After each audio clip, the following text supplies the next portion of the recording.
Dinas Syariat Islam Aceh melaksanakan rapat koordinasi pelaksanaan Syariat Islam tahun 2022 bersama dengan seluruh unsur terkait di Provinsi Aceh. Sesuai tema yang diangkat, rapat koordinasi ini membahas refleksi 20 tahun Syariat Islam di Aceh serta langkah menuju Aceh bermartabat.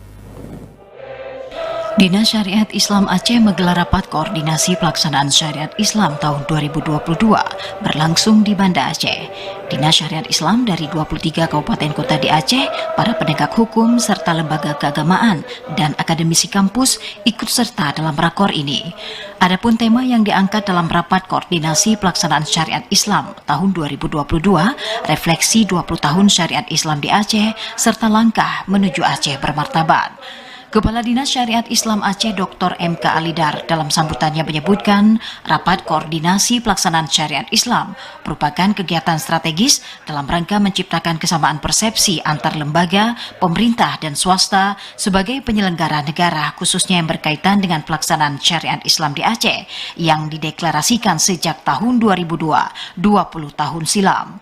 Dr. MK menyebutkan dalam perjalanan penyelenggaraan Syariat Islam di Aceh memang penuh proses dan dinamika. Meski belum maksimal sebagai koordinator dan regulator, DSI Aceh terus mendukung pelaksanaan Syariat Islam dengan berbagai kendala yang ada.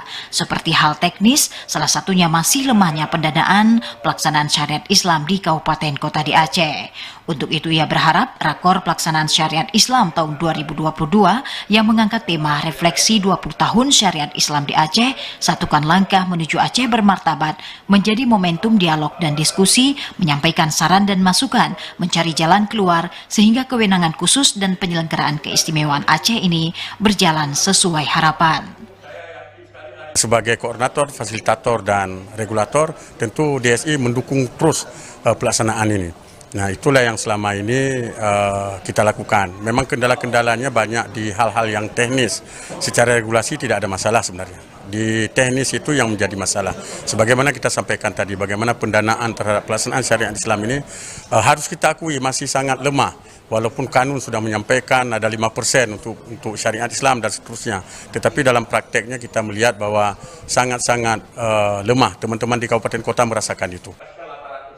Sementara itu, Dr. Haji Azwar Abu Bakar selaku narasumber membahas terkait sejarah pelaksanaan Syariat Islam di Aceh.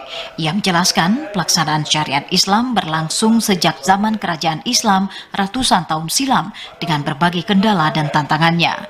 Menurutnya saat ini, pelaksanaan Syariat Islam harus mempunyai rumusan atau grand strategi menyatukan pandangan antara pemerintah, ulama, masyarakat, serta lembaga dan kampus agar penegakan Syariat Islam dilakukan secara bersama-sama, dimulai dari pembentukan karakter anak didik sejak dini, melahirkan anak-anak beriman dan bertakwa. Karena secara nasional juga banyak perkembangan tentang undang-undang yang menyangkut Islam, undang-undang perkawinan, undang-undang tentang perbankan syariah, udah nasional sifatnya. Jadi kalau kita ramu semuanya itu, Aceh udah boleh laksanakan syariat Islam untuk sejahtera. Jadi kita jadi orang bertakwa semua. Nah, tinggal lagi harus tahu persis itu. Apa yang lakukan, apa saja lakukan, pendidikan anak-anak gimana, ya di masyarakat gimana, pemerintahannya seperti apa. Jadi harus ada satu grand strategi yang harus dibuat, siapa kerja apa, di mana, kapan.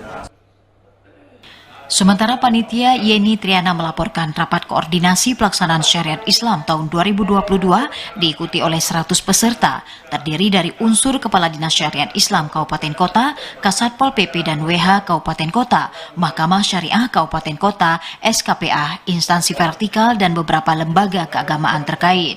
Kegiatan yang berlangsung 12 hingga 14 Desember diisi oleh para pemateri, masing-masing Profesor Dr. Sahrizal Abbas, Dr. Haji Azwar Abu Bakar, Dr. MK Alidar, Profesor Dr. Mujibur Rahman, Profesor Dr. Aliasa Abu Bakar, serta Profesor Dr. Sabri Amajid.